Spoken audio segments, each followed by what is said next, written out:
इदम भागवतम नाम पुराणम ब्रह्म सम्मितम, ब्रह्म सम्मत है ये। और इस कथा की रचना किसने करी है? उत्तम श्लोक चरितम चकार भगवान ऋषि। भगवान ऋषि कहते हैं वेदव्यास जी महाराज। इस कथा को वेदव्यास जी ने बनाया है। ये ब्रह्म सम्मत है।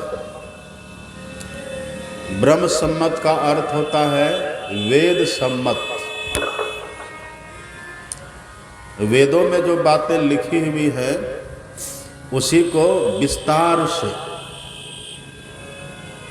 कथानक ढंग से इसमें समझाया गया है।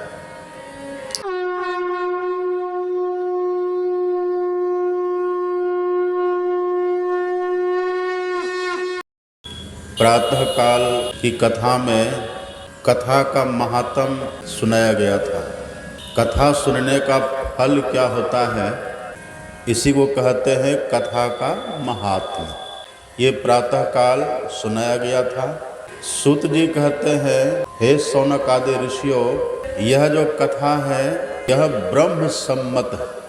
इदम भागवतम नाम पुराणम ब्रह्म सम्मितम, ब्रह्म सम्मत है ये। और इस कथा की रचना किसने करी है? उत्तम श्लोक चरितम चकार भगवान ऋषि।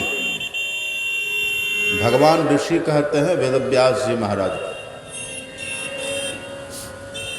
इस कथा को वेदव्यास जी ने बनाया है।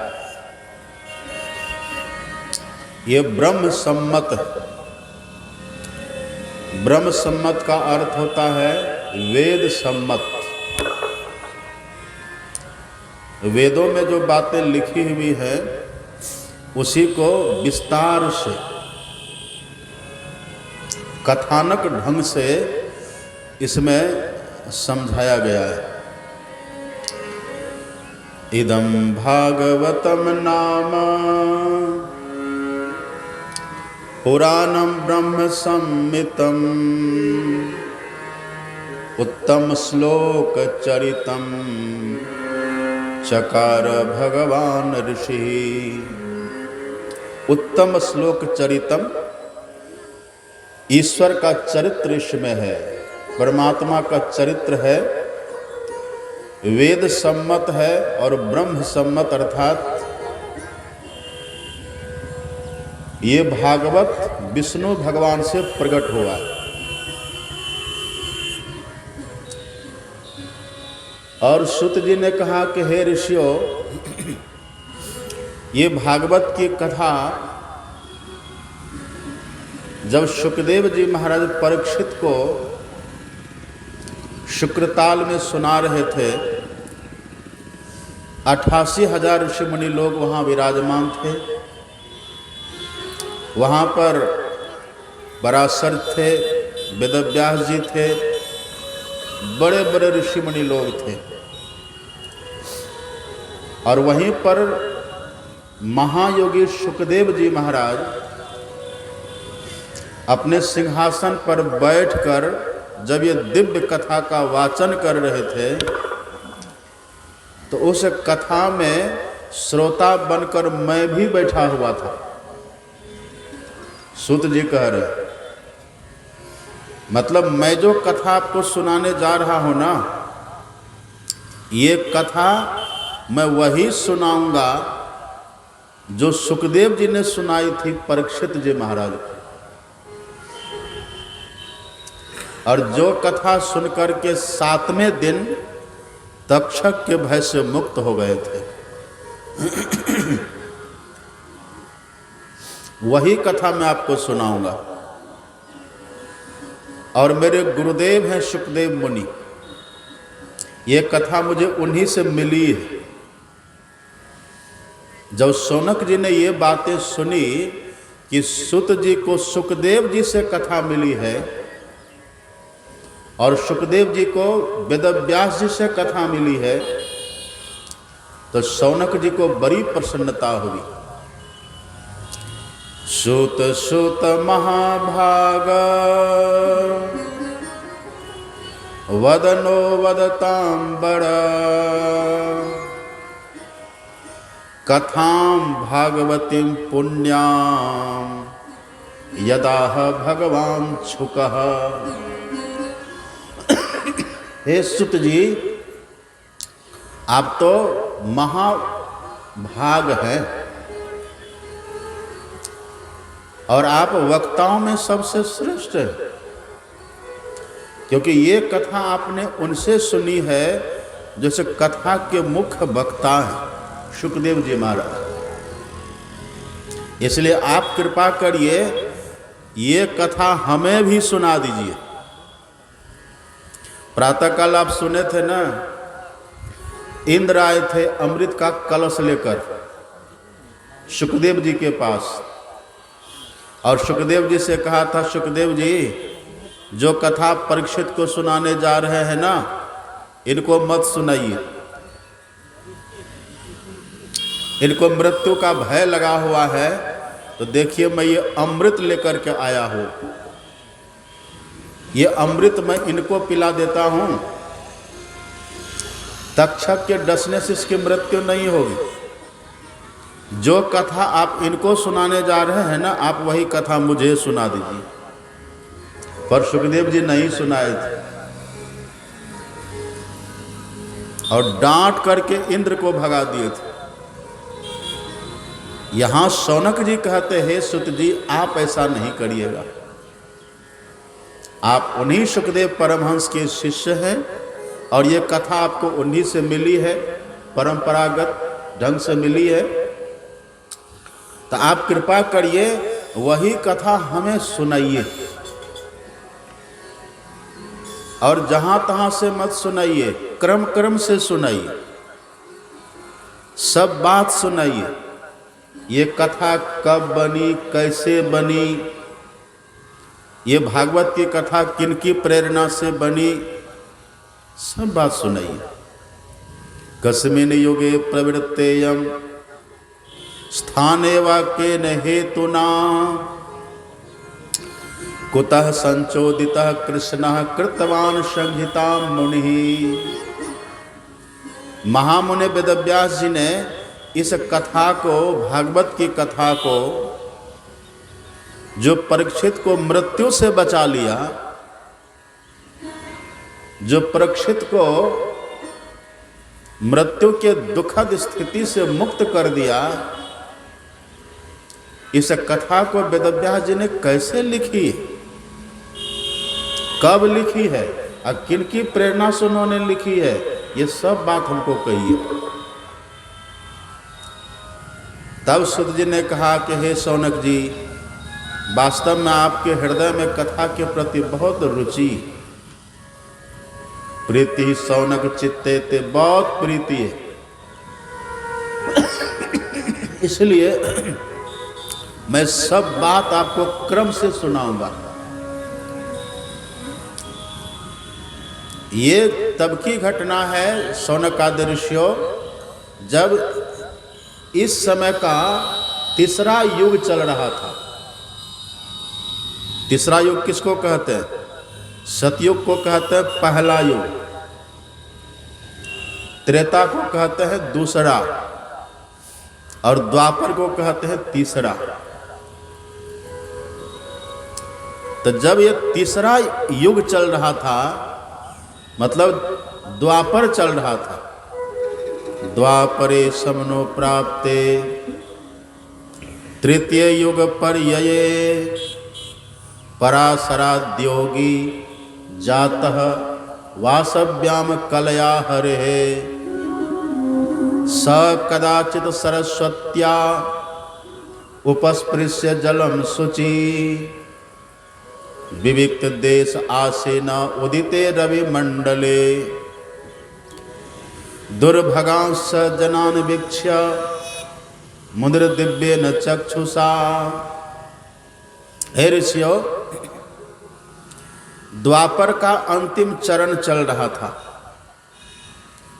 तभी एक दिन वेदव्यास जी सरस्वती नदी के तट पर गए और एकांत स्थान में जाकर बैठ गए, विराजमान हुए। कैसे विराजमान हुए? जैसे प्रातः काल पूरब दिशा में सूर्योदय होता है, ऐसे बड़े सुशोभित हुए।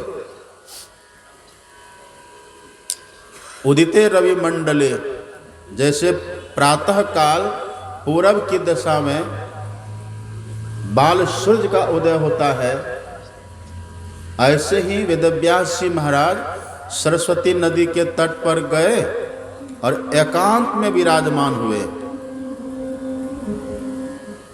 और भीतर से व्यथित है, भीतर से दुखी। क्यों दुखी है? वेदव्यास के दुख का कारण क्या है? दुर्भगांस जनान वीक्ष्य, उन्होंने मनुष्य के दुर्भाग्य को देखा। ये मनुष्य कितने अभागे हैं, इसका कैसा दुर्भाग्य है। सब कुछ रहने के बाद भी ये सुखी नहीं है, ये भीतर से व्यथित है, पीड़ित है।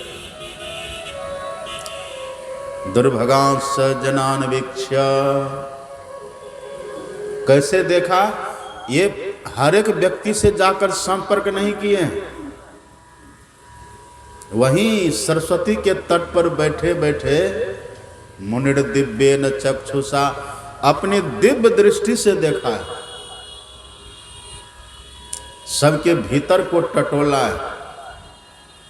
प्राप्त तो बहुत कुछ है, उपलब्धि तो बहुत है, लेकिन भीतर से सब परेशान है, भीतर से सब व्यथित है। तो वेदव्यास जी ने विचार किया, आखिर ये मनुष्य सुखी कैसे होगा? सब साधन के रहने के बाद भी, सब व्यवस्था होने के बाद भी ये भीतर से बेचैन है, व्यथित है, अभावग्रस्त ही रहता है। आखिर ये सुखी कैसे होगा? वेदव्यास जी ने कहा, निर्णय लिया और दिव्य दृष्टि से देखा, जब तक इनके हृदय में भक्ति का संचार नहीं हो जाता तब तक ये सुखी नहीं होंगे। सुख जब भी मिलेगा संसाधनों से नहीं मिलेगा। ये जो बाह्य वस्तुओं से जो सुख मिलता है, जब तक ये वस्तुएं रहेगी तब तक सुखी रहेगी। वस्तुएं खत्म, सुख खत्म। एक वस्तु मिली, थोड़ा सुख हुआ, वस्तु नष्ट हो गई, फिर दुख हो गया। शाश्वत सुख नहीं मिलता। इसलिए ये सुखी तब होंगे जब इनके हृदय में भगवत भक्ति रहे। और ये वेदव्यास जी कहीं से पढ़ करके नहीं बोल रहे हैं, किन्हीं से सुन करके नहीं बोल रहे हैं, ये उनका अनुभव है, दिव्य ज्ञान। मुनिर दिव्येन चक्षुषा। और ये भक्ति कैसे मिलेगी जो सब तरह से सुख देने वाली है? भक्ति के लिए मैंने बहुत प्रयास किया। वेदव्यास जी कहते मैंने एक ही वेद का 4 भाग कर दिया। अथर्ववेद, सामवेद, ऋग्वेद, यजुर्वेद बना दिया। सब तो वेद पढ़ नहीं सकते और ऊपर से सिद्धांत बना दिया। स्त्री सुद द्विज बंधु नाम त्रय न श्रुति गोचरहा। जो पतित ब्राह्मण है और शूद्र है, स्त्रियां, ये वेद पढ़ ही नहीं सकते, अथवा इनको पढ़ने का अधिकार ही नहीं दिया। तो जहां से भक्ति मिलती, जहां से भक्ति प्राप्त होती, वहां तो प्रतिबंध लग गया।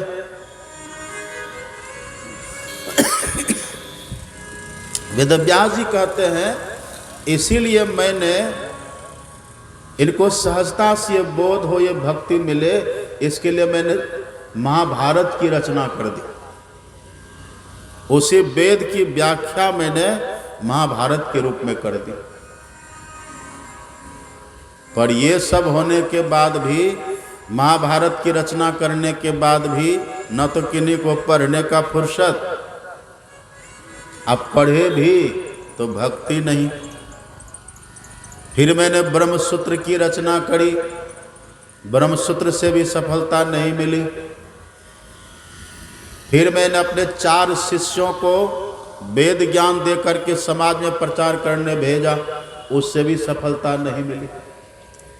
देखिए, संत को अपना कोई दुख नहीं होता है। वेदव्यास जी अकेले बैठे हुए हैं, सरस्वती का तट है, दुखी है, अपना कोई अभाव नहीं है। वासव्याम कलया हरे है, ये भगवान के कला अवतार हैं। बेर का फल खाते हैं बस, आत्म शांति आत्म तृप्ति इनको है। लेकिन संत का हृदय कैसा होता है? मक्खन की तरह। मक्खन को जरा सा छू दीजिए ना, पिघल जाता है। तो मक्खन तो अपनी गर्मी लगने से पिघलता है, लेकिन संत को अपना दुख होता ही नहीं। फिर वो दुखी क्यों होते हैं? कारण क्या है? कहा कभी न पे कहे न जाना, कहा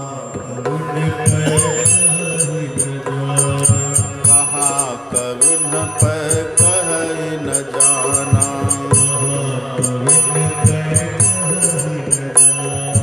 निज परिताप द्रवई नवनीता,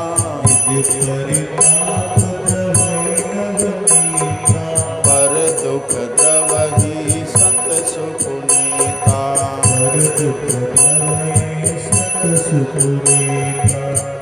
दुख द्रवही संत सुपुनीता।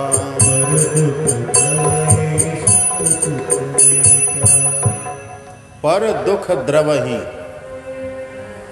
संत इतने कृपालु होते हैं, वो दूसरों के दुख को देखकर द्रवित होते हैं। वेदव्यास बड़े दुखी हैं, यही सब चिंतन अकेले में चल रहा है। आखिर इस मनुष्य के भीतर भक्ति आएगी कैसे? क्योंकि इनको सुख चाहिए ना, और सुख दुनिया के पदार्थों से नहीं मिल सकता। सुख का मूल साधन, मूल स्रोत, मजबूत आधार एकमात्र भक्ति। बस ये भीतर से चिंता कर रहे थे, व्यथित थे, अकेले बैठे हुए सरस्वती के किनारे। सुत जी कहते, ऋषियों, उसी समय अचानक नारद जी पधार जाते हैं। नारद जी आ जाते हैं। नारद जी ने देखा कि वेदव्यास तो बड़े दुखी हैं, और नारद जी वेदव्यास भगवान के कला अवतार हैं, और देवर्षि नारद भी भगवान के ही अवतार हैं। प्रथम अवतार हैं सनकादि ऋषि, वो भी अवतार हैं, और उनके बाद ये नारद जी, ये भी अवतार है। तो नारद जी भी भ्रमण करते करते, बिना लेकर कीर्तन करते करते वहाँ सरस्वती के तट पर पहुँचे, तो देखा वेदव्यास अकेले बैठे हुए। पास में दूर तक कहीं कुछ नहीं है, कोई नहीं है, अकेले बैठे हुए। धीरे से नारद जी गए और उनको छूते हुए, स्पर्श करते हुए कहा, पूछा, अरे वेदव्यास जी, आप यहाँ अकेले? वेदव्यास जी ने उठकर नमन किया, प्रणाम किया। आप अकेले यहाँ बैठे हुए हैं? और नारद जी ने कहा, आपने तो इतनी तपस्या करी, तपस्या करके आप ब्रह्म साक्षात्कार किए हुए हैं, आपकी साधना में, आपकी भक्ति में कोई कमी नहीं है, फिर ये उदासी क्यों? आपने एक ही वेद का 4 विभाग कर दिया, ब्रह्मसूत्र की रचना आपने कर दी, महाभारत आपने बना दिया, वेद वेदांत की आपने सब कुछ रचना कर दी आपने, फिर इतना दुखी क्यों है? तब वेदव्यास जी ने कहा, हे देवर्षि, मुझे अपना कोई दुख नहीं है, मैं तो जीव मात्र के दुख की चिंता करता हूं। तब नारद जी ने कहा कि हे देवर्षि नारद, यदि आप सबके दुख को दूर करना चाहते हैं ना, तो अब तक जो कुछ उपाय आप किए हैं, उपाय ठीक है, पर उससे सफलता नहीं मिलेगी। और मैं जो आपको कह रहा हूं ना, मैं अपनी अनुभूति बता रहा हूं। मुझे आप देख रहे हैं, अभी मैं देवर्षि हूं, और इसके पहले मैं दासी का बेटा था। मेरी मां किसी की दासी थी, किसी ब्राह्मण के घर में रहती थी, दासी का काम करती थी, और विधवा थी मेरी मां। मैं बहुत छोटा था तब, वहीं रहता था, और मेरा कोई अस्तित्व तो नहीं था, मैं भी बहुत दुखी था। पर मेरी मां जहां रहती थी ना, ब्राह्मण देवता के यहाँ दासी के रूप में, उस ब्राह्मण के यहाँ प्रतिवर्ष साधु महात्मा आते थे और 4 महीने तक रहते थे, चौमासा व्यतीत करते थे, फिर चले जाते थे। तो एक बार जब मैं 5 वर्ष का था, छोटा था, उसी समय साधु संत आए थे, उस ब्राह्मण के यहाँ ठहरे हुए थे। तो मैं मेरी माँ के पास था, छोटा था। जब सभी संत महात्मा बैठ करके कथा करते थे, भगवान की चर्चा करते थे, तो वहां जाकर मैं भी सुनता था और बहुत आनंद आता था। मन कभी भरता ही नहीं था। और संतों का तो कोई काम भी नहीं, बस वो बैठे रहते थे, भगवत चर्चा चलती रहती थी। अब मैं छोटा था, वहीं रहता था। जब भोजन का समय होता, सभी संत महात्मा भोजन करते, उनका जो उच्चिष्ट, जो जूठा बचता, वही मैं ग्रहण कर लेता। और जब तक वो संत महात्मा वहाँ रहे, टिके रहे, कथा चलती रहती थी, सत्संग चलता रहता था, सभी आत्मारामी थे, उनका संग बड़ा आनंदप्रद था, आनंद आता था। और कथा से मन कभी भरता नहीं था। और यदि कथा से मन भरे तब रस विशेष जाना तिन नाही, रस विशेष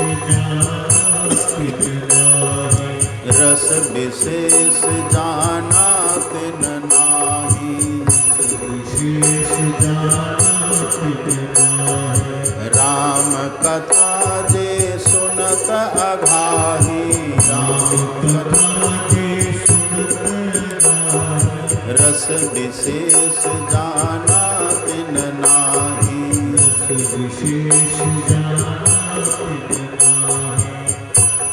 मेरा मन, मेरा चित्त आह्लादित रहता था, बहुत आनंद आता था।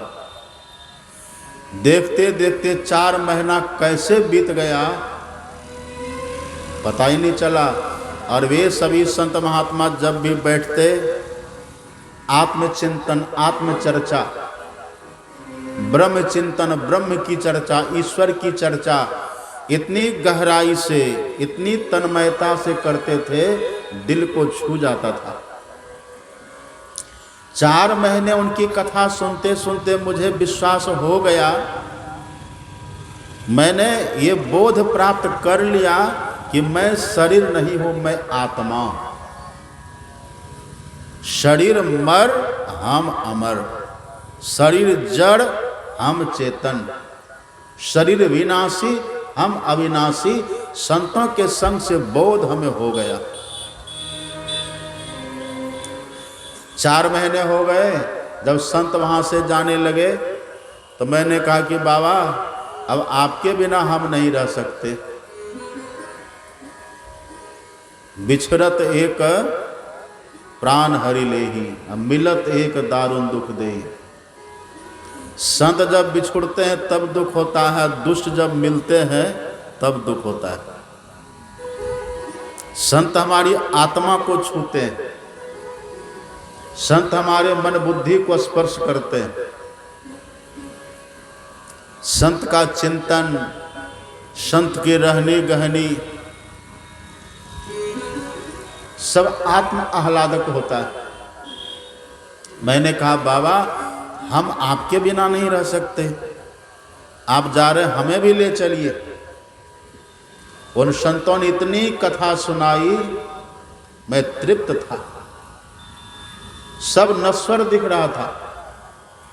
संतों ने कहा कि देखो बेटा अभी तुम मत जाओ, तुम्हारी माँ है, विधवा है, उसका बस तुम ही एक सहारा हो। जब तक माँ है ना, माँ की सेवा करना। जब माँ का देहांत हो जाए, माँ का देहावसान हो जाए, तब फिर तुम आ जाना, अभी मत जाओ। इतना कह करके संत वहां से चले गए। मेरी माँ तो दासी थी, चेरी नौकरानी थी। उनका काम था झाड़ू लगाना, गाय की सेवा करना, बर्तन मांजना, छोटी छोटी सेवा, छोटा छोटा काम करती थी। उसी से जो कुछ मिलता था, माँ का भी भरण पोषण और मेरा भी भरण पोषण होता था। समय बीत रहा था। हे वेदव्यास जी, एक दिन की बात है, रात्रि का समय, अमावस्या की रात्रि। अमावस्या की रात्रि, और मेरी माँ अपने निवास से गाय दुहने के लिए गौशाला जा रही थी। एक तो अमावस्या की रात्रि, ऊपर से बादल छाया हुआ, कुछ दिखता नहीं था। दुग्ध पात्र लेकर चली जा रही थी दुहने के लिए गाय। घोर अंधकार होने के कारण रास्ता भी नहीं सूझता था। संजोग से जिस रास्ते से मेरी माँ चली जा रही थी, उसी रास्ते पर जहरीला सांप बैठा हुआ था, सर्प। प्रकाश की व्यवस्था थी नहीं, और चलते चलते मेरी माँ का पैर सांप की पीठ पर पड़ा। सांप ने तत्क्षण डस लिया। इतना जहरीला था, डसते ही तत्क्षण मेरी माँ की मृत्यु हो गई, मर गई मेरी माँ। पर वेदव्यास जी, जब मेरी माँ मरी ना, तो मैं रोया नहीं। अफसोस हुआ, दुख हुआ, पर मैंने सोचा तदा तदहमिषस्य भक्तानां समिभिप्सितः अनुग्रहं मन्यमानः। अनुग्रहं मन्यमानः, मैंने ईश्वर का अनुग्रह समझा। अनुग्रह क्या समझा? एक तो मेरी माँ विधवा थी, और फिर वृद्धा थी, और दासी थी। माँ को भी कष्ट था, और मुझे भी बंधन था। तो जब मेरी माँ की मृत्यु हो गई, तो सत्संग में जो मैंने सुना था कि आत्मा अमर है, तो मैंने सोचा मेरी माँ मरी नहीं है, शरीर छूटा है, देह का त्याग हुआ है। जैसे बच्चे होते हैं ना, बाल्यावस्था से बड़े होकर युवावस्था में आते हैं, तो बाल्यावस्था मर नहीं गई, परिवर्तन हो गया। फिर वही युवावस्था वाले वृद्ध हो जाते हैं, तो युवावस्था मरी नहीं, परिवर्तन हो गया। ऐसे शरीर छूट गया तो आत्मा मरी नहीं, परिवर्तन हो गया, वो कहीं और चले गए, जैसा प्रारब्ध था वहां चले गए। मैं रोया नहीं, और वहां से जो अंतिम संस्कार करना था माँ का मैंने किया, और करके मैं सीधे उत्तर दिशा की तरफ निकल गया। आसक्ति मेरी कहीं थी नहीं, संसार की हकीकत को समझ चुका था संतों की कृपा से। अपना कोई रहा नहीं तो मैं उत्तर की दिशा में निकल गया, और चलते चलते हिमालय पहुंच गया। गंगा का तट उधर चला गया। वहां के मनोरम दृश्यों को देख करके पर्वताग्रे नदी तीरे बिल्व मूले बने अथवा मनोरमे शुचो देशे मठं कृत्वा समाहिता। वहां का बड़ा मनोरम दृश्य मैंने देखा। पहाड़ की तलहटी है, गंगा कलकल छल छल करते करते बह रही है, हरियाली है, पेड़ों का कतार है, चिड़ियों का कलरव है। ये दृश्य देख करके बड़ा आनंद आया। और ये सब देखते देखते धीरे धीरे संत ने कृपा करके एक मंत्र हमें दीक्षा में बता दिया था। उस मंत्र का मैं जप कर रहा था मन ही मन, जप चल रहा था मेरा। जप करते करते स्थान का प्रभाव पड़ा। स्थान शुद्धि से मन शुद्धि होता है, मन की शुद्धि होती है। स्थान दोष, अन्न दोष और संग दोष, ये तीन से मन अशुद्ध होता है। यदि स्थान पवित्र हो, संग अच्छा हो और अन्न सात्विक हो तो मन की शुद्धि में देर नहीं लगती। वर्षों जब चल रहा है, वर्षों ध्यान कर रहे पर सफलता नहीं। एक तो हमारा संग ठीक नहीं है और अन्न ठीक नहीं है, स्थान सही नहीं है। नारद जी जैसे वहां गए, अब जप चिंतन जो चल रहा था, जप करते करते नारद जी की समाधि लग गई।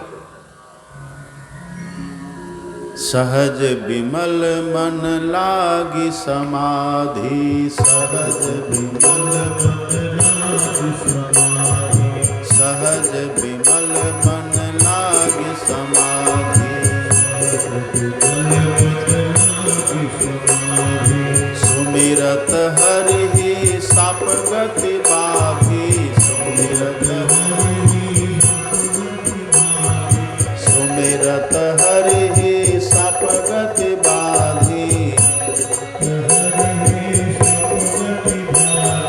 सहज विमल मन लागी समाधि।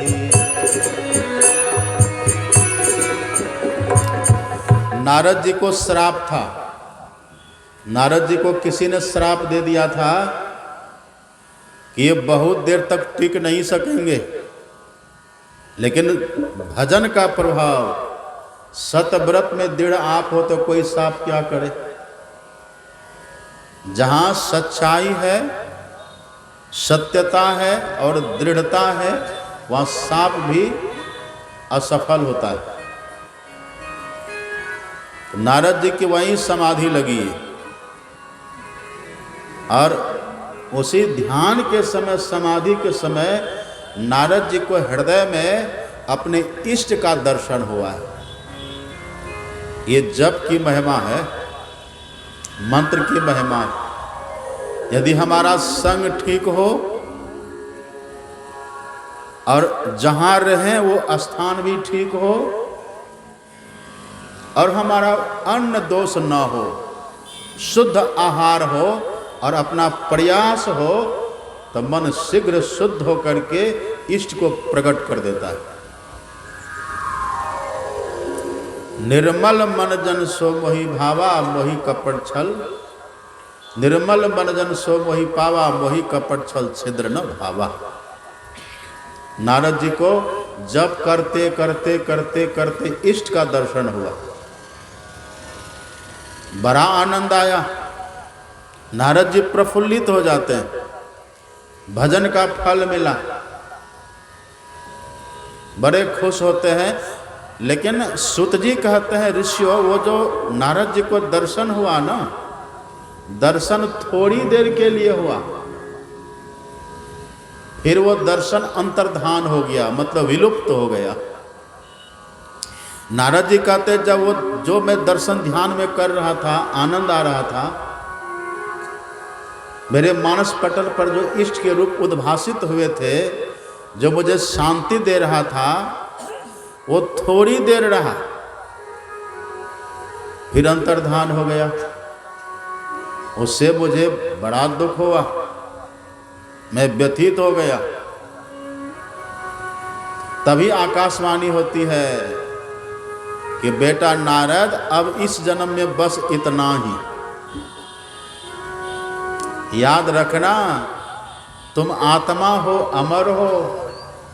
अब जहां तहां तुम विचरण करो, जहां तहां वास करो, निवास करो, जब तुम्हारी मृत्यु होगी ना, तो अगला जन्म में तुम मेरा ही पुत्र होकर के जन्म लोगे। भगवान का मानो आकाश, ये आकाशवाणी ईश्वर ने की। तब सदैव तुम्हें मेरा दर्शन होगा। वेदव्यास जी देखिए, कहाँ मैं दासी का बेटा, मेरी माँ नौकरानी का काम करती थी,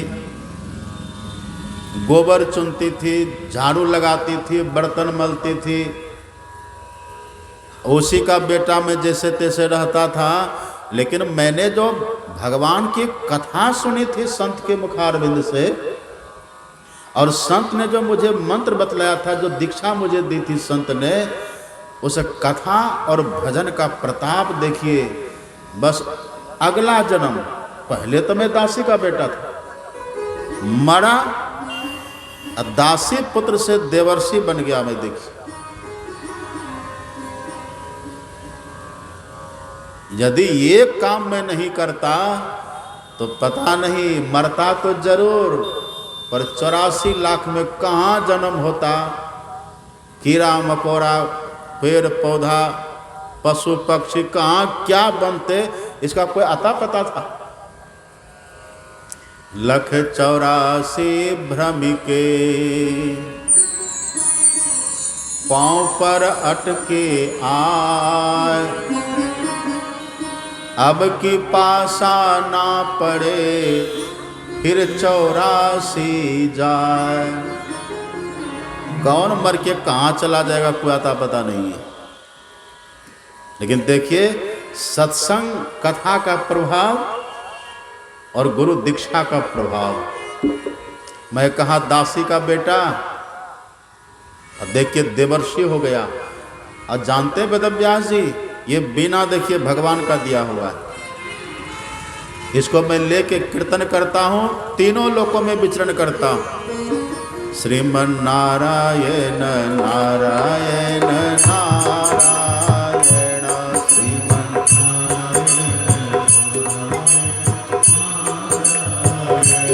बद्री नारायण नारायण नारायण, बद्री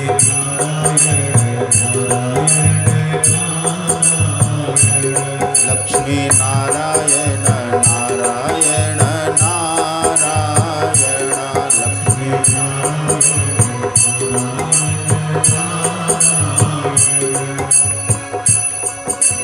गज करु ग्राह लड़े जल भीतर,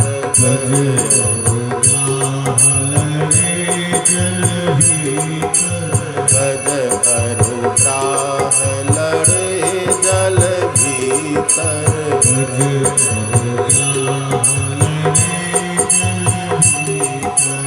लड़त लड़त गज हारायण, श्रीमन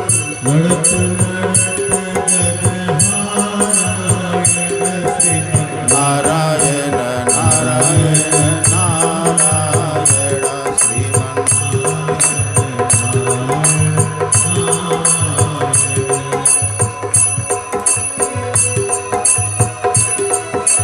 गज की टेर सुनी जब प्रभु जी,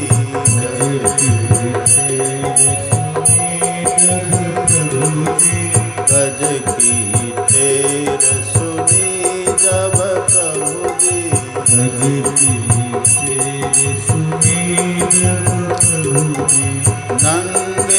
पाँव पधारायण श्रीमन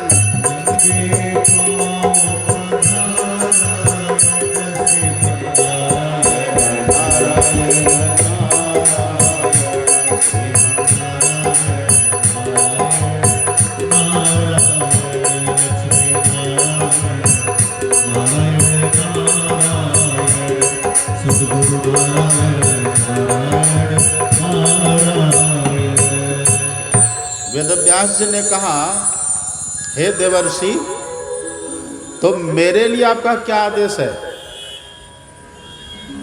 आप दासी से देवर्षि बन गए, दासी सुत से देवर्षि बन गए, जीवन आपका सफल हुआ, कृतार्थ हुआ, तो मेरे लिए क्या आदेश है?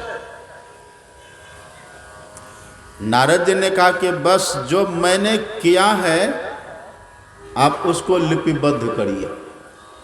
मैंने क्या किया? मैंने 3 काम किया।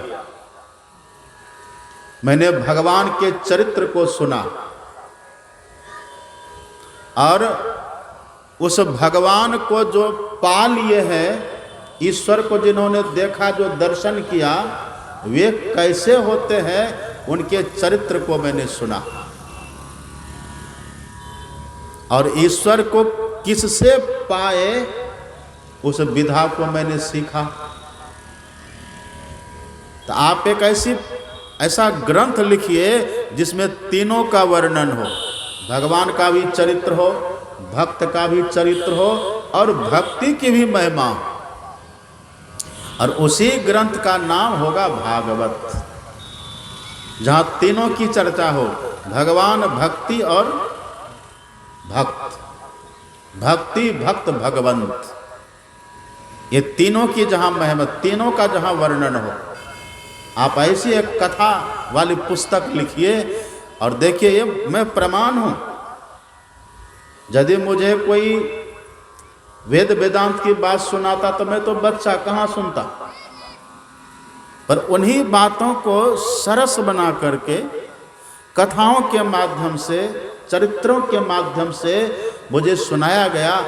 और मैं जो सुना, बाल बुद्धि होने के बाद भी मैं देवर्षि बन गया। और अब मुझे न भोजन की कमी है, न वैभव की कमी है, न भवन की कमी है, न मान सम्मान की कमी है, न पद प्रतिष्ठा की कमी है। पद भी कैसा मिला? देवर्षि, देवताओं का मैं ऋषि, ऋषि का पद मिला। जब जहां तब तहां जाता हूं, पलक झपकते पहुंचता हूं। ये सब का मूल स्रोत है यही कथा, सत्संग। दासी सुत देवर्षि बन गया, जीवन हुआ सफल है। इसलिए आप ऐसी पुस्तक की रचना करिए। इतना नारद जी ने कहा, वहां से चले गए और वहीं पर वेदव्यास जी महाराज ने सरस्वती नदी के तट पर, वहीं जो नारद जी ने कुछ कहा उसी को स्मृति पटल पर उतार कर 18,000 श्लोकों में भागवत की रचना कर दिए।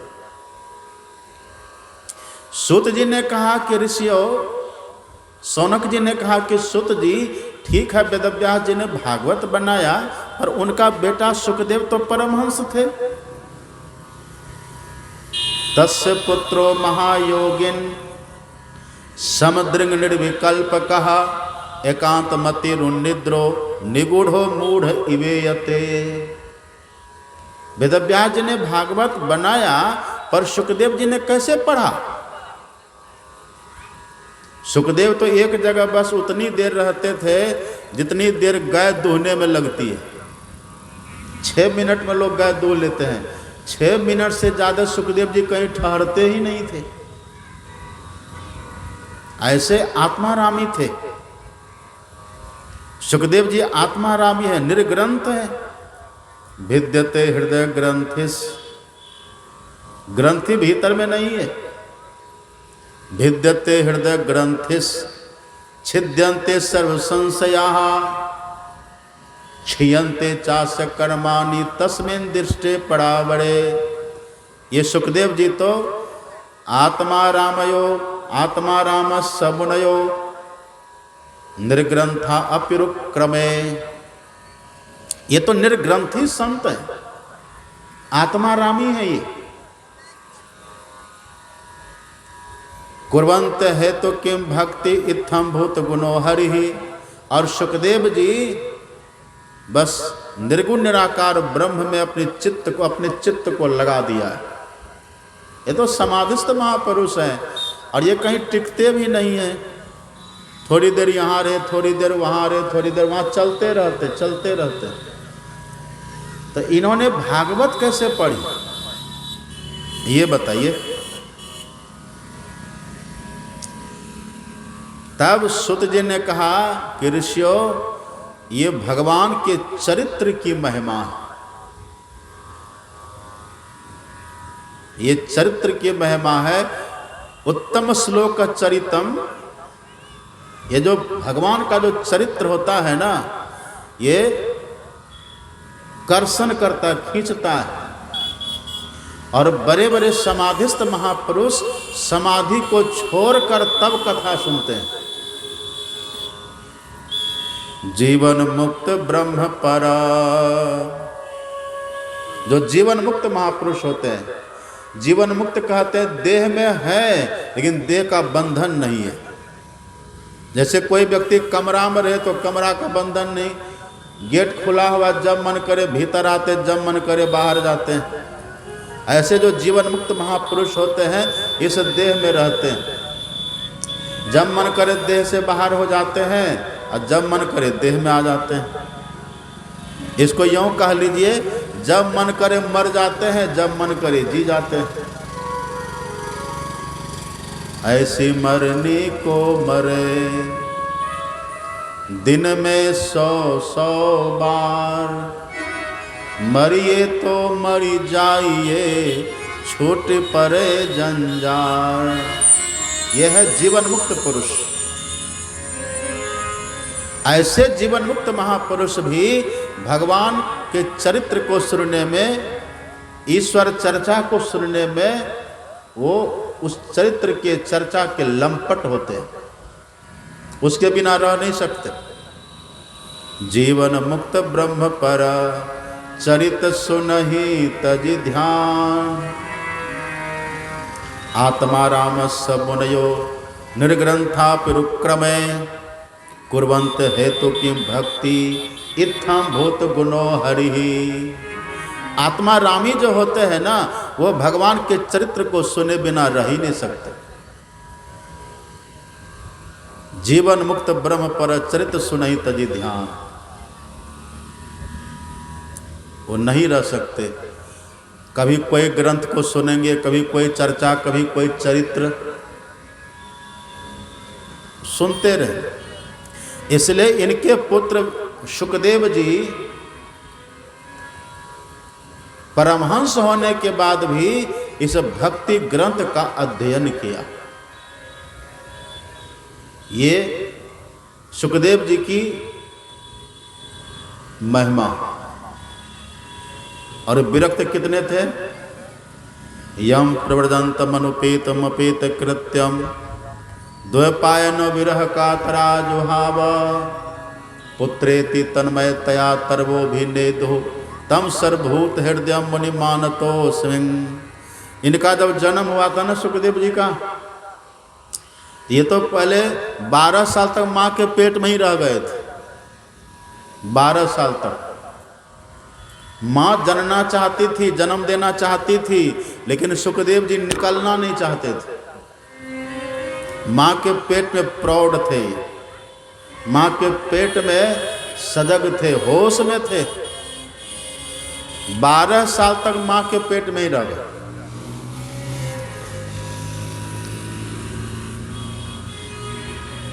और जब निकले,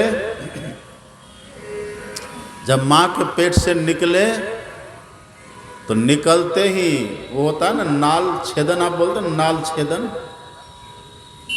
नाल छेदन भी नहीं करने दिया है। नाल छेदन भी नहीं किया, निकले माँ के पेट से जंगल की तरफ चल दिए। 12 वर्ष के हैं, बड़े हैं,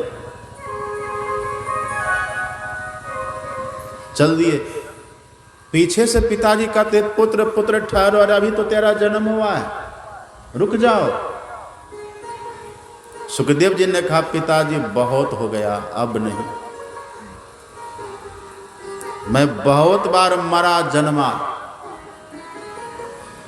बहुत कष्ट झेला है, अब नहीं, अब तो बस मैं वो करूंगा जिनसे जन्म मरण का कारण का निवारण हो जाए। और चलते चलते सुखदेव जी ने एक बात कही, पिताजी पता है अभी तो मैं ईश्वर कृपा से मनुष्य हो गया। एक बार मैं किसी धोबी का गधा बना था। धोबी क्या करे, कपड़ा गरम करे और गरम गरम कपड़ा मेरी पीठ पर लाद देता था, और वही कपड़ा लेकर के मैं उसके घर से घाट जाता था। गरम गरम कपड़ा पीठ पर रखते रखते घाव हो गया था, पर वो धोबी ऐसा क्रूर था फिर भी रखना बंद नहीं किया, सड़ गया घाव। खाना पीना मेरा छूट गया, मैं कमजोर हो गया। और एक दिन जब घर से घाट जा रहा था, रास्ते में एक नाला पड़ता था, उसको जो मैं छलांग लगा करके पार करना चाहता था, पैर फिसल गया, दो पैर इधर दो पैर उधर, और मेरी जो पीठ थी न मानो पुल का काम कर रही हो। धोबी ने मार करके उठाने का प्रयास किया, पर मैं अशक्त था, निर्बल था, उठ न सका। अंततोगत्वा धोबी ने अपना कपड़ा लिया, चलता बना, वहीं छोड़ दिया मुझे।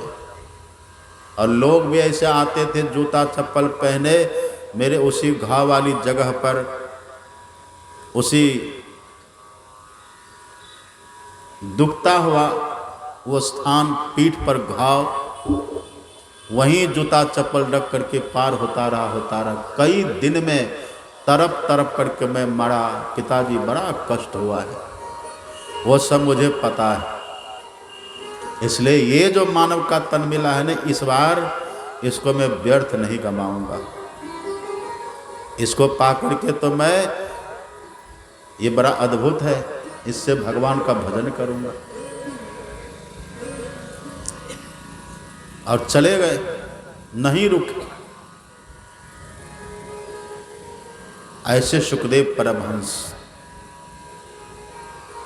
वेदव्यास जी ने अपने पुत्र को सुयोग्य जानकर ये भागवत ग्रंथ उनको पढ़ाया। वन में रहते थे। इधर सुत जी कहते ऋषियों, कौरव पांडव में युद्ध हुआ, भयंकर संग्राम। कौरव 100 भाइयों को भीम ने मारा।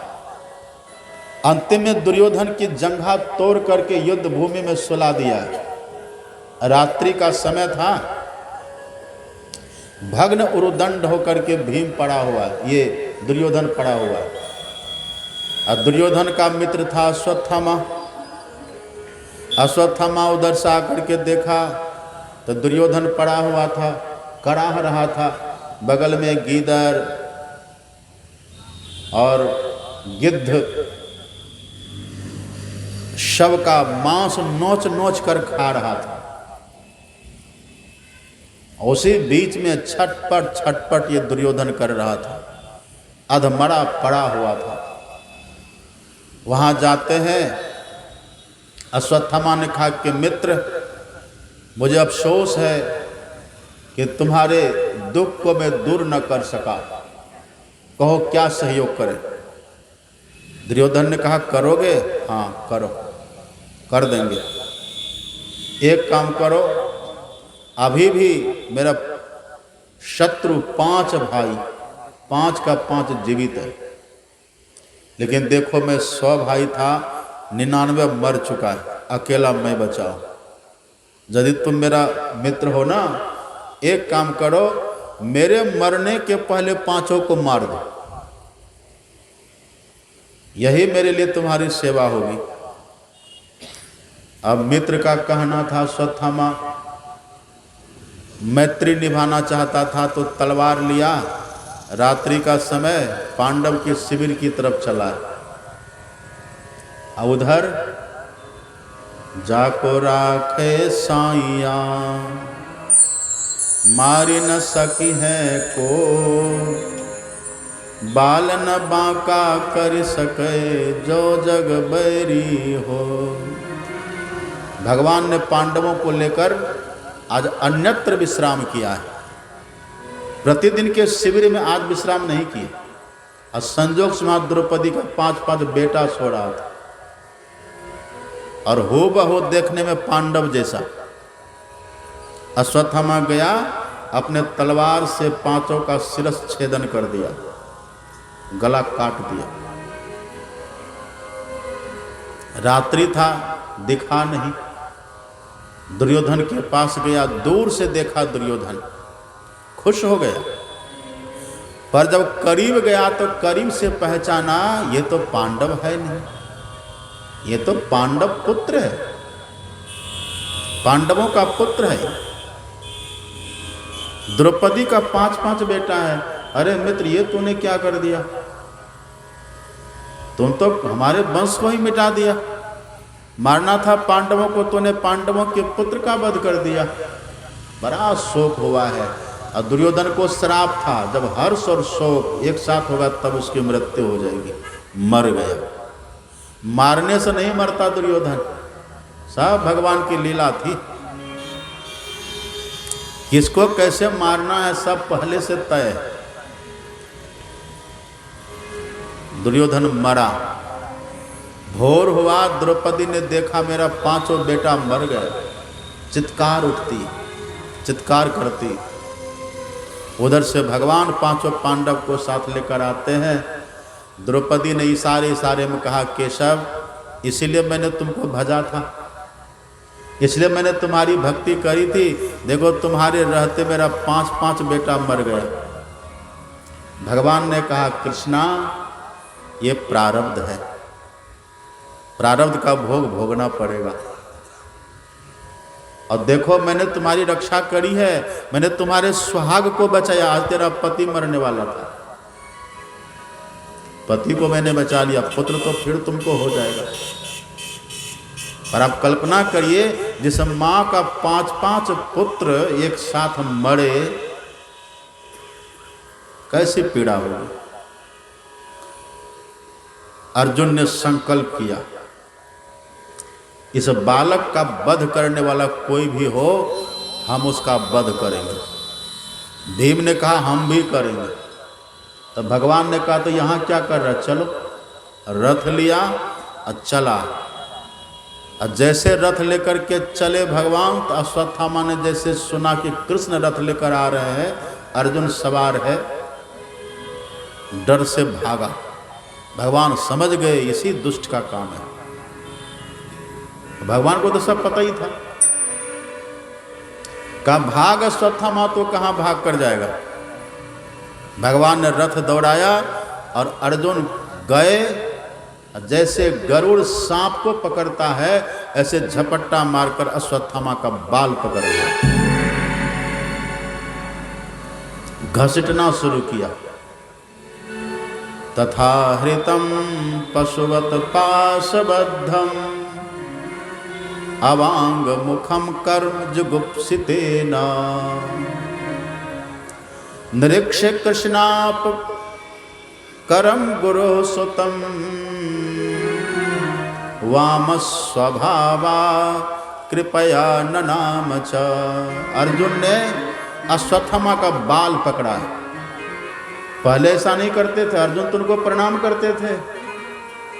अर्जुन कहते थे मेरे गुरु का पुत्र है, गुरु पुत्र है, उनको नमन करते थे। ये ब्राह्मण देवता है, नमन करते थे। लेकिन अवांग मुखम कर्म जुगुप्सितेन, ये अश्वत्थामा ऐसा निंदित कर्म किया है कि सर्व से सिर झुका हुआ है।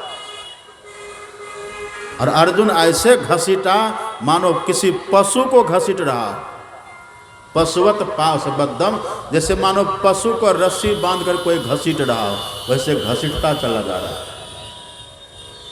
कर्म व्यक्ति को महान भी बना देता है और कर्म व्यक्ति को तुच्छ भी बना देता है। जिनको आज जो नमन करते थे, जिनके प्रति आदर का भाव था, आज उसी को पशु की तरह घसीट रहा है। भगवान ने कहा मार दो इस दुष्ट को। कहा नहीं केशव, इसको दंड देगी कृष्णा, द्रौपदी देगी दंड। उसके पुत्र का वध क्या है, ये उसका अपराधी है। घसीट करके ले गया और द्रौपदी ने दूर से देखा है। नृक्ष कृष्णापकृतम गुरु सुतम। द्रौपदी ने दूर से देखा कि मेरे गुरु का पुत्र अश्वत्थामा उसको पशु की तरह घसीट रहा है। द्रौपदी ने जैसे देखा दया से भर गई और द्रौपदी कहती है कि अर्जुन इनको छोड़ दीजिए, छोड़ दीजिए, पतिदेव इनको छोड़ दीजिए। अरे देवी, इसी ने तुम्हारे पुत्र का वध किया है। द्रौपदी ने कहा वो तो ठीक है, इसी ने मेरे पुत्र का वध किया है, मैं दुखी हूं, पर यदि इसका वध कर दीजिएगा ना तो इसकी माँ वैसे रोएगी जैसे मैं रो रही हूं। कम से कम इनकी माँ तो न रोए, आप इतनी कृपा करिए, छोड़ दीजिए। भीम ने कहा कि इसे छोड़ेंगे हम नहीं। युधिष्ठिर ने कहा हाँ द्रौपदी ठीक कह रहे, छोड़ दो इसको। अब अर्जुन भीम कहता नहीं छोड़ेंगे, द्रौपदी युधिष्ठिर कहते हैं छोड़ दो। घर में ही कलह हो गया। द्रौपदी के अंदर दया है, युधिष्ठिर धर्मात्मा है, पर भीम को रोष है। अर्जुन क्रुद्ध है, मारो इसको। तब भगवान ने बीच बचाव क्या कहा कि देखो एक सूत्र मैंने निकाला है। कहा क्या? ब्रह्म बंधुर न हंतव्यात ताई बधारहणा। ब्राह्मण चाहे कोई भी हो, उनका वध नहीं करना चाहिए। ब्राह्मण का वध नहीं करना चाहिए। और दूसरा सूत्र मैंने ये भी बनाया है, आतताई को छोड़ना भी नहीं चाहिए। आतताई को क्षमा नहीं करना चाहिए। आतताई किसको कहते हैं?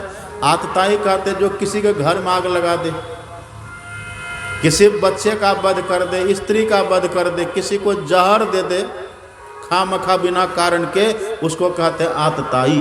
तो भगवान कहते हैं आतताई को क्षमा नहीं करना चाहिए और ब्राह्मण का वध नहीं करना चाहिए। युधिष्ठिर ने कहा केशव ये तो आपने और उलझा दिया, ये ब्राह्मण भी है और आतताई भी है। आप कहते ब्राह्मण को मारो मत, आतताई को छोड़ो मत, ये क्या करेंगे इसको? तब भगवान ने कहा कि ब्राह्मण है तो छोड़ दो, आतताई है तो मार दो। एक ही व्यक्ति के साथ कैसे होगा? तब भगवान ने कहा कि देखो किसी को जान से मारना ही मारना नहीं होता, किसी सम्मानित व्यक्ति का अपमान कर देना भरी सभा में मृत्यु से भी दुखद होता है। इसके मस्तक में मणि है, भीम इसके मस्तक को चीरो, मणि निकाल लो, धक्का देकर भगाओ। वही किया, तलवार की नोक से चीड़ दिया, मणि निकाल दिया, रक्त स्रवित हुआ, बहा, बड़ी पीड़ा हुई, धक्का देके वहां से भगाया। पर अश्वत्थामा के भीतर प्रतिशोध जगा। अश्वत्थामा गया, 6 बाण लिए, 6 होता ना कुश, सीख लिया, अच्छेवों को ब्रह्मास्त्र के मंत्र से अभिमंत्रित कर दिया। 5 बाण पांचों पांडव पर छोड़ा और 1 बाण अभिमन्यु की पत्नी थी उत्तरा। उत्तरा के पेट में परीक्षित पल रहा था। अश्वत्थामा ने कहा इसने मुझे अपमानित किया है तो मैं इसको वंश सहित मिटा दूंगा। 6 बाण छोड़ दिया। भगवान ने 5 पांडवों की रक्षा कर ली। और उत्तरा ने जैसे देखा कि अश्वत्थामा का बाण बढ़ा चला रहा है, अब उत्तरा सोचती हम क्या करें, अब किधर जाएं? मन में होता कि चलें अर्जुन के पास, लेकिन होता कि नहीं। जब द्रौपदी मेरी सास की जब साड़ी खींची जा रही थी, उस सभा में ये भी थे, नहीं बचाए थे, क्या पता मुझे भी न बचाए। भीम के पास चलूं, क्या पता वो भी न बचावे। तब उत्तरा के मन में होता है, उस भरी सभा में जब द्रौपदी की साड़ी खींची जा रही थी मेरी सास की, उस समय 5 पांडव थे पर किसी ने नहीं बचाया था। पितामह भीष्म थे, उन्होंने भी नहीं बचाया। गुरु द्रोण नहीं बचाए, कृपाचार्य नहीं बचाए, विदुर नहीं बचाए, किसी ने नहीं बचाया। उस समय मेरी सास को जिसने बचाया था, मैं भी उन्हीं के पास जाऊंगा। और उत्तरा दौड़ी, पाहि पाहि महायोगिन देव देव जगतपते, नान्यम तद भयम पश्ये यत्र मृत्यु परस्परम। हे महायोगिन, हे महायोगेश्वरो हरि, मेरी रक्षा कर लीजिए। यहाँ तो सब एक दूसरे के मृत्यु का कारण बन रहा है, यहाँ कोई किसी को नहीं बचाता, यहाँ सबका दामन गीला है, यहाँ सबके दामन में दाग है। एक ईश्वर ऐसे हैं जो रक्षा करते हैं। सुर नर मुनि योगी यति सबे काल बसी होए, सबे काल बसी होए मौत कालों की होती, पार ब्रह्म भगवान मरे न अविगत ज्योति। ईश्वर परमात्मा वो रक्षा करते हैं, और उन्हीं का तो अवतार है कृष्ण भगवान। तो ये सुभद्रा को बोध था, ये उत्तरा को बोध था, इसलिए उत्तरा न भीम के पास गई, न अर्जुन, न युधिष्ठिर, न नकुल, न सहदेव, किसी के पास से नहीं गई है, किसी के पास नहीं गई। ये सीधे भगवान के पास गई। जैसे भगवान के पास से गई, भगवान ने कहा देवी चिंता मत करो, सब ठीक हो जाएगा। और तभी भगवान उत्तरा के गर्भ में प्रवेश किए, और वहाँ जो परीक्षित पल रहा था, वहाँ जाकर भगवान परीक्षित को अपनी कृपा कवच से ढक दिया। ब्रह्मास्त्र आकर लौटकर चला गया, कुछ नहीं हुआ। ये ब्रह्मास्त्र है क्या? ये है जठरा नल। आपको पता है ना, हम सब भी जब माँ के पेट में थे, माँ कितना अन्न खाती है और सबको जठराग्नि पचा करके विष्ठा बना देती है, पर वहीं हम बच जाते हैं। ये क्या है?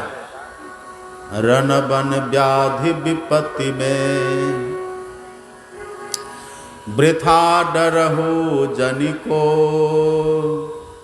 जो सहाय जननी जठर सो प्रभु गयो किसो। जननी जठर, जठर जठराग्नि होती है, जठराग्नि। ये तो कथा है, कथा में सार यही छुपा है। जैसे परीक्षित को भगवान ने बचाया, ऐसे हम सबों को भगवान ने ही बचाया माँ के पेट में, नहीं तो हम वहीं मर गए होते। जो सहाय जननी जठर सो प्रभु गयो किसो। वो भगवान कहीं जाते नहीं, भगवान कभी सोते नहीं, रक्षा करते हैं। और सुत जी कहते देखो ऋषियों, ये उत्तरा कैसी सौभाग्यशालिनी है। ये उत्तरा यथार्थ माँ है। माँ किसको कहते हैं?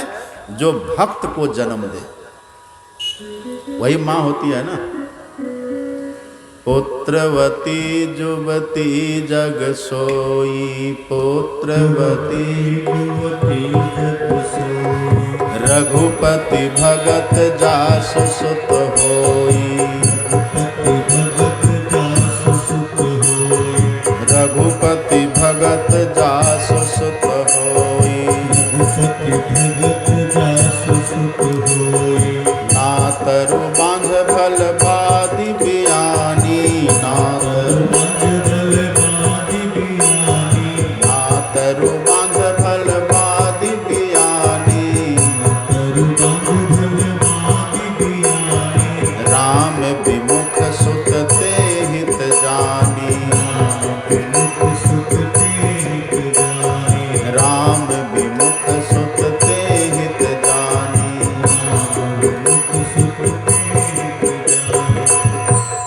माँ पुत्रवती होती है जिनकी संतान भगवत भक्त हो। बाकी सब कुछ बने, साथ साथ भक्ति करे, ये माँ का जीवन सार्थक है। उत्तरा ऐसी माँ है जिसका बेटा उनके गर्भ में ही भगवान का दर्शन किया है। और सबसे बड़ी बात, उत्तरा ऐसी माँ है जो एक साथ अपने गर्भ में भक्त और भगवान दोनों को धारण किया है। इसलिए माँ ऐसी होनी चाहिए। जननी जनय तो संत जन, कै दाता कै सूर, नहीं तो जननी बांझ भल, बाद गवावे नूर। सबको सुखी कर दिए भगवान।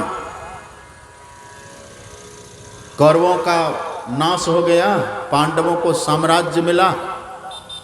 भगवान ने कहा कि भैया अब हम चले द्वारिका। रथारूढ़ हुए भगवान, अर्जुन सारथी बने और चले हैं द्वारिका की तरफ। जैसे राजमहल से बाहर निकले, रास्ते में कुंती बुआ खड़ी थी और खड़ी खड़ी बेचारी रो रही थी। भगवान रथ से नीचे उतरे, गए, कुंती बुआ को प्रणाम किए, नमन किए। बुआ जी आप रो रही हैं? हाँ। क्यों रो रही हैं? अब तो आप राजमाता बन गई। और आज कुंती माता ने पहली बार श्री कृष्ण को प्रणाम किया है। नमस्ते पुरुषम त्वाद्यम ईश्वरम प्रकृते परम,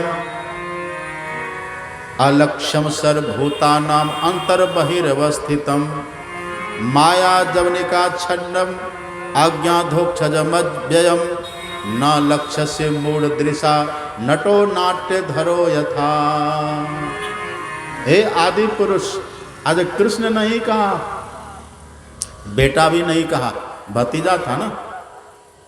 आज का हे आदि पुरुष, मैं समझ गई तुम वसुदेव पुत्र नहीं हो, तुम तो जगत पिता हो, आदि पुरुष हो। पर तुम्हारा परिचय किसी को नहीं मिलता, क्योंकि तुम माया के पर्दे से ढके हुए हो। माया जवनिका छन्नम, माया के पर्दे से ढके हो। अब भगवान ने खुद कहा, भगवान खुद कहते हैं, ना हम प्रकाश सर्वस्य योग माया समावृतः। मैं किसी के देखने में नहीं आता। लोग कहते कि मैं यही श्यामला शरीर वाला हूं, ये श्याम वर्ण का हूं, पीतांबरधारी हूं। अरे ऐसा तो मूढ़ व्यक्ति कहता है। अव्यक्तं व्यक्ति मापन्न मन्यन्ते माम बुद्धयः, परम भाव मजानंत ममाव्यय मनोत्तमम। ये मैं नहीं हूं। और जो भगवान कहते जो मैं हूं, उसको मेरी बुआ कुंती ने जाना है। कुंती ने कहा कि हे कृष्ण, आप तो नट की तरह हो। जैसे नट तरह तरह का वेश बनाता रहता है, ऐसा आप भी तरह तरह का वेश बनाते हो, पर आप वो नहीं हो। न लक्ष्य से मूढ़ दृशा नटो नाट्य धरो यथा, नमः किंचन वित्ताय निवृत्त गुण वृत्तये, आत्मा रामाय शांताय कैवल्य पतये नमः। आप कैवल्य पति हो। ये जो हम लोग का शरीर है ना, इसको कहते हैं स्थूल शरीर। इसके भीतर है सूक्ष्म शरीर, उसके भीतर है कारण, फिर महाकारण, फिर कैवल्य। कैवल्य में हमारा अपना दर्शन होता है। पर भगवान कैसे हैं? कैवल्य पति। कुंती कहती है, हे कृष्ण आप कैवल्य पति हो। आत्मा रामाय शांताय कैवल्य पतये नमः। कैवल्य पति आप हो। कुंती के सामने कृष्ण खड़े हैं, पर कुंती ये नहीं कहती बंसी विभूषित करा नव निर्दा भात, वो नहीं कहती। वो कहती तो आपका नट वाला रूप है, ये छूट जाएगा थोड़ी देर में। जथा अनेकन वेश धरी, नृत्य करई नट को, सोई सोई भाव दिखावई, आपुन होई न सोई।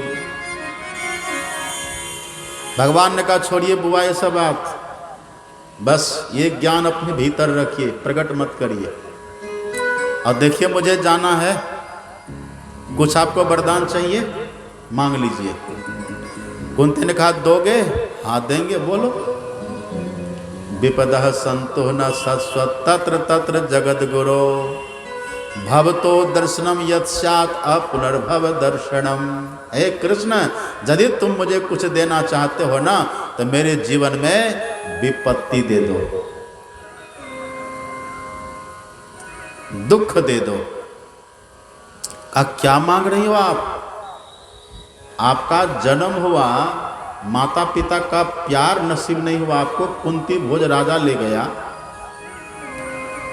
पृथास आपका नाम कुंती हो गया, युवा हुई, विवाह आपका किसी पीलियाग्रस्त व्यक्ति से हो गया, पति सुख नहीं मिला, येन केन प्रकार आपके पुत्र हुए और पुत्रों के पीछे दुर्योधन हाथ धोकर पड़ गया। कभी जहर देना, कभी लाक्षागृह में मारना, कभी समुद्र में फेंक देना, जुआ खेलकर पुत्रों को परास्त करके 12 साल तक जंगल जंगल भटका दिया। इतना इतना कष्ट आप और आपके पुत्रों ने झेला, फिर दुख मांग रही हो। तब कुंती ने कहा हे कृष्ण, दुख इसीलिए मैं मांग रही हूं क्योंकि जहां दुख है वहीं तुम हो। जब दुख था तो तुम मेरे साथ थे, दुख दूर हुआ तो तुम दूर हो रहे हो, सुख मिला तो तुम जा रहे हो। ये सुख किस काम का जो हमें तुमसे वंचित कर दे। विपदः संतो न सस्वत तत्र तत्र जगद गुरो। और हे कृष्ण, भवतो दर्शनम यत् स्यात् अपुनर्भव दर्शनम। आपका दर्शन ही जन्म मृत्यु से छुड़ाने वाला है और आप ही जा रहे हो। हमें बस दुख दे दो। दुख में सुमिरन सब करे, सुख में करे न कोई। अजो सुख में सुमिरन करे, दुख काहे को हो। सुख के माथे सिल पड़े, नाम हृदय से जाए। बलिहारी वा दुख की, पल पल नाम रटाए। भगवान बड़े प्रसन्न हो गए, आशीर्वाद दिया कि बुआ आप सुखी रहिए। पर उस दिन भगवान रुक गए। अगले दिन पितामह भीष्म के पास जाते हैं, पितामह भीष्म को सुखी किए। फिर उसके बाद तब भगवान द्वारिका चले गए। और इधर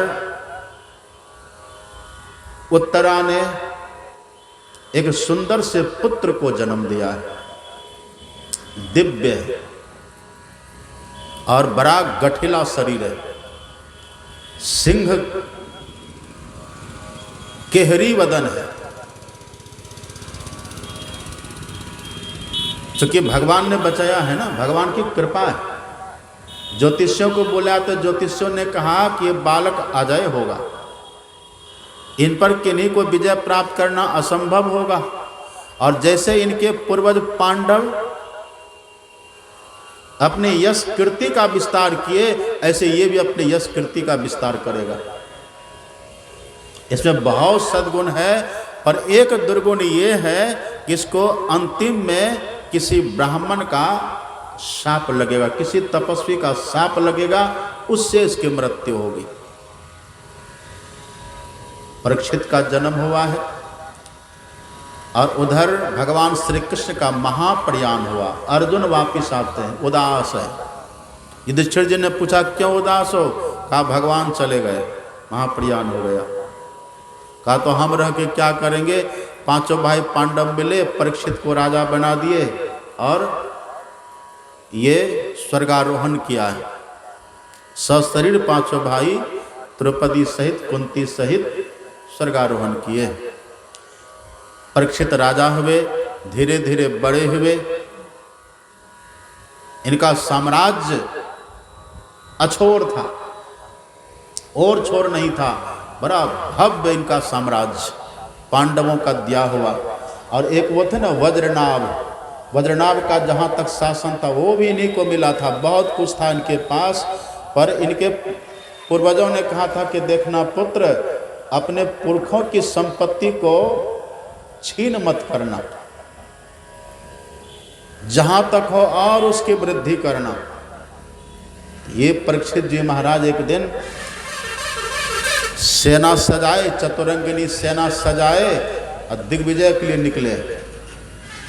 और संजोग से एक मुकुट पहन लिए, जरासंध का मुकुट था जो भीम ने छीन कर लाया था, वही माथे पर मुकुट। चले तो रास्ते में देखा एक गाय और बैल के जोड़े को काला कलुटा व्यक्ति पीट रहा है, मार रहा, डंडे से उसको मार रहा है। परीक्षित जी ने जैसे देखा उनको धमकाया, कस्तम मच्छरणे लोके बला धंस बला न बली नरदेवो से बेसे न नटवट कर्मणा द्विजः। अरे कौन हो तुम देखने में तो राजा जैसे हो, पर तुम्हारा काम बड़ा दुष्ट है। ये निर्बल प्राणियों को तुम डंडों से मार रहे हो, तुम्हें दया नहीं है, और मेरे राज्य में ऐसा कुकृत्य कर रहे हो।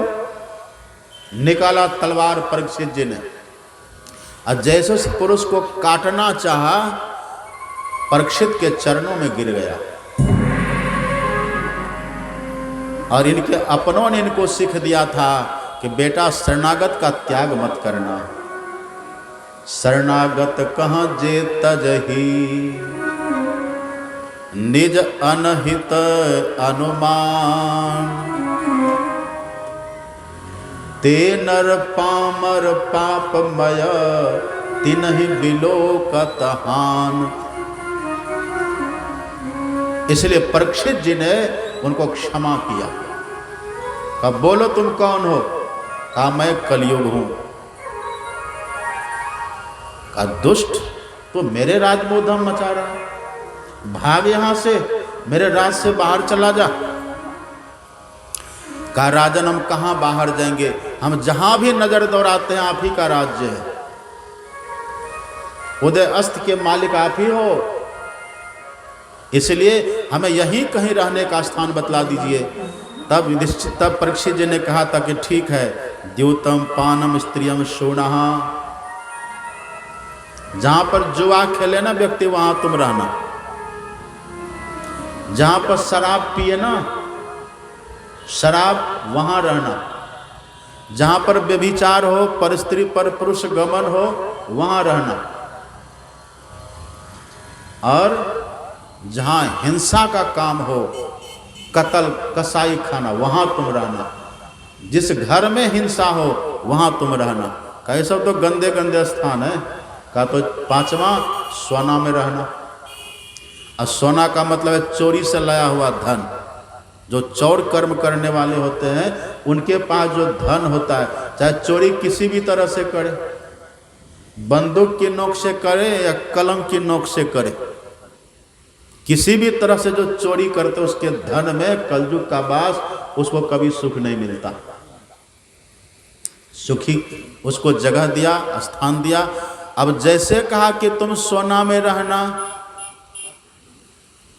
और उनके माथे पर जो स्वर्ण मुकुट था वो भीम ने छीन कर लाया था जरासंध से, उसी में जाकर वो बैठ गया। अब वो जो गाय बैल का जोड़ा था ना, तो परीक्षित जी ने उनको पहले सुखी कर दिया। उनके बैल के तो 3 पैर कटे हुए थे, एक ही था, और 4 वो बैल था धर्म का प्रतीक। धर्म के 4 चरण होते हैं, सत्य, दया, तप और पवित्रता। तो चारों चरण उसके जोड़ दिए, उनको सुखी कर दिए, धर्म को सुखी किए, पर अपने ये कलिकाल से ग्रसित हो गए, मुकुट में जाके बैठ गया। प्यास लगी, पानी की खोज में निकले, चलते चलते शमिक मुनि का आश्रम दिखाया। वहां जैसे गए तो शमिक मुनि ध्यान पर बैठे हुए थे, समाधिस्थ थे। वहाँ गए, कहते पानी पिलाओ, प्यास लगी है। पहले ऐसा नहीं करते थे, लेकिन कलयुग बैठा हुआ है ना। जब किसी भगवान के भक्तों से, साधु संतों से सेवा लेने का मन करे तो समझ जाइए कलयुग बैठा हुआ है। साधुन सन करवा वही सेवा, माँ नहीं मात पिता नहीं देवा। वहां पर ये जैसे पानी मांगा है, पर कोई और थे नहीं। शमिक तो समाधि में थे, जड़ की तरफ बैठे थे, बाहर जड़वत रहे, माही चेतन सही। जड़ की तरफ बैठे थे, पानी मांगा, सुने नहीं, तो एक वहीं मरा हुआ सांप था, उठाया, उनके गले में से लपेट दिया। पहली बार ऐसा किया है, करता नहीं था, पर कलयुग का प्रभाव चला गया। पीछे श्रृंगी ऋषि आते, देखा रे मेरे पिता के गले में मरा सांप किसने डाला। क्रुद्ध हुआ, रुदन किया और रोते रोते श्राप दे दिया। जिस दुष्ट राजा ने मेरे पिताजी के गले में मरा हुआ सांप डाला, 7वें दिन उसकी मृत्यु हो जाएगी। संत देखिए श्राप नहीं देते हैं कभी, संत सूचना देते हैं। जो कर्म हम करते हैं ना, उसका जो फल मिलने वाला होता है, उसकी अग्रिम सूचना संत देते हैं। हम कहते श्राप दिए, तो श्राप कहिए या कृत कर्म की अग्रिम सूचना, एक ही बात है। श्राप दे दिए और रोने लगे जोर जोर से। वह शमिक का ध्यान भंग हुआ, आंखें खुली, देखा गले में सांप है, उतार के आराम से रख दी। उनको कोई हर्ष शोक विषाद कुछ नहीं है। संत इससे पड़े होते, बेटा क्यों रो रहा है, आपके गले में मरा हुआ सांप डाला था किसी राजा ने, तो कुछ तूने किया? हाँ किया। क्या किया? श्राप दे दिया। अरे तूने अच्छा नहीं किया। राजा तो पिता के समान होते हैं, प्रजा के। श्राप नहीं देना चाहिए, और यदि मान लो उससे कुछ गलती हो भी गई, क्षमा कर देना चाहिए। तूने गलत किया। किसी को भेजो और परीक्षित को सूचना दिलवाओ कि तुम्हारा श्राप लगा है, उनकी मृत्यु हो जाएगी। सेवक जाते हैं, उधर परीक्षित जैसे अपने राजमहल में गए, मुकुट को उतार करके नीचे रखे, कलयुग उतर गया। अब इनको होता करे ये हमने क्या किया, ये हमने बड़ी अवज्ञा कर दी। और साधु अवज्ञा का फल, कर कल्याण अखिल के हानि, कर कल्याण साधु अवज्ञा तुरत भवानी, कर कल्याण अखिल के हानि।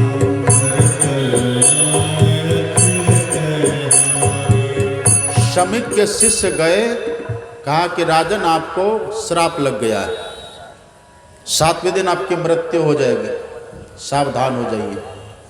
राजपाट को अपने पुत्र जनमेजय को सौंप दिए, राजमहल से निकल गए। अरब खरब लौ दरब है, उदय अस्त लौ राज, तुलसी जौ निज मरण है, आवे के ही काज। निकल गए, शुक्रताल गए, गंगा तट वट छांव अनशन व्रत करके बैठ गए। और उसी समय ईश्वर की प्रेरणा से अज्ञात पथ पर चलते हुए परमहंस सुखदेव जी पधारे। 16 वर्ष की इनकी उम्र है, अजान भुज है, दिगंबर है। जैसे परीक्षित जी ने देखा है, अहो अद्य वयम ब्रह्मन् सत्सेवया छत्र बंधवः, कृपया तिथि रूपेण भवद्भिस्तीर्थका कृताः। अहो हे ब्राह्मण देवता, आज तो आपने मुझे तीर्थ स्वरूप बना दिया। यद्यपि मैं अपराधी क्षत्रिय हूं, फिर भी आपने कृपा करके मुझे तीर्थ स्वरूप बना दिया। आपने बड़ी कृपा की। और एक ऊंचा सा शिलाखंड का आसन दिया है। वहाँ परीक्षित जी जब गए थे अनशन का व्रत करके, तो वहाँ हजारों ऋषि मुनि लोग आए थे। सुखदेव जी को देखकर सब के सब खड़े हो गए। फिर जब सुखदेव जी को आसन पर बिठलाया, सब बैठे, और वहीं पर परीक्षित जी ने 2 प्रश्न किया है।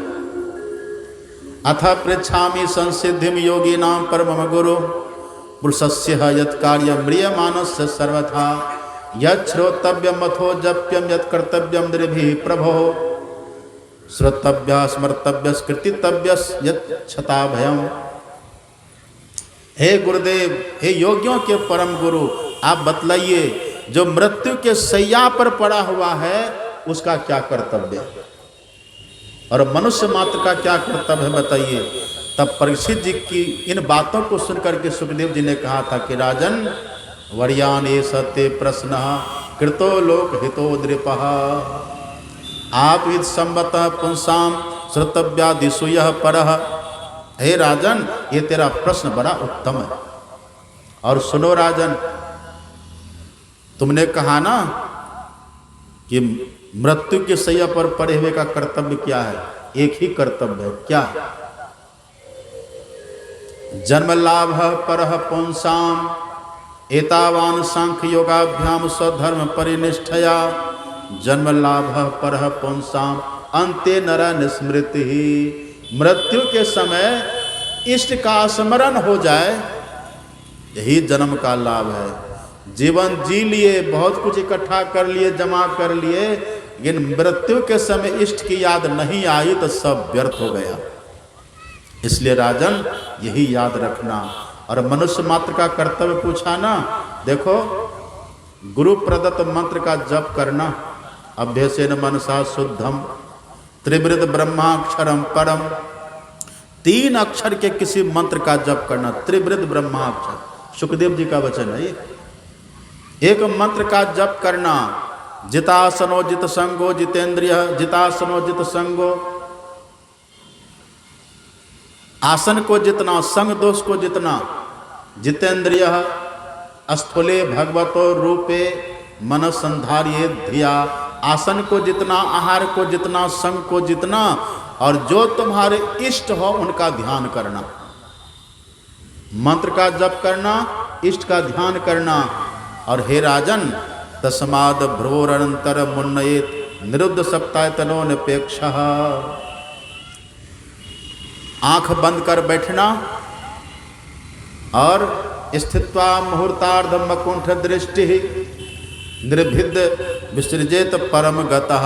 मूर्धा का भेदन करना, भ्रिकुटी में ध्यान लगाना, मूर्धा का भेदन करके अंधकार से प्रकाश में जाना, ये मनुष्य मात्र का कर्तव्य है। यदि इतना हो गया तो पुनः मनुष्य बनने की ही संभावना हो जाएगी, और नहीं तो फिर ये मानव तन व्यर्थ। और इसी को विस्तार रूप में सुखदेव जी ने बतलाया है, और विस्तार रूप में यहीं से द्वितीय स्कंद प्रारंभ होता है। अब ये प्रातः काल हम सुनाएंगे।